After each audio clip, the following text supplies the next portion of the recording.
Many people want, in the end, to have much greater control over their own lives. They want to have control over their lives in personal terms, but they'd also like to have control over their own lives in collective terms. That is to say, Britons, for example, would like to see greater control by Britons of Britain. The French would like to see greater control by the French over France. But I think we also have to ask some serious questions about the extent to which this is possible and what this actually means to have this sort of control. Now, to have control of your own life very often means having control over your surroundings.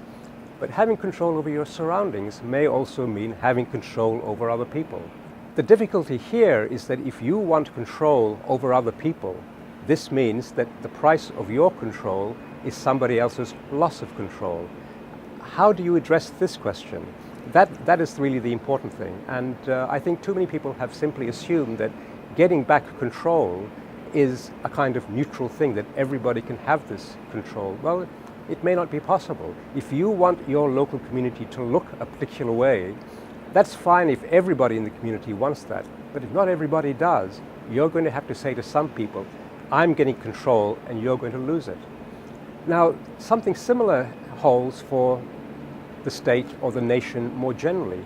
If you want collective control by the citizenry of the shape and structure of the country, this still means that one particular view of what the society looks like will have to dominate. Now, of course, you can try to do this. You can do it in part by simply using democratic mechanisms to enforce the will of the majority.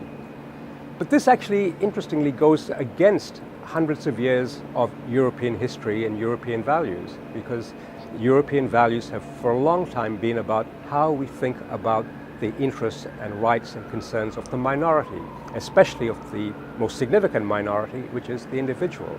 You want to have protections for them against control by others, against being dominated by others. So any aspiration to collective control will mean, in the end, controlled by some particular section of society over the whole.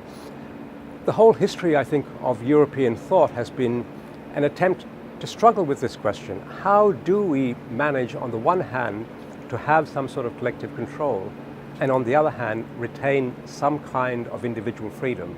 And this is a difficult question, but I don't think it's easily solved by simply pointing to the need for national control, for taking our country back, for getting back sovereignty. I think all of these slogans don't really tell us a great deal.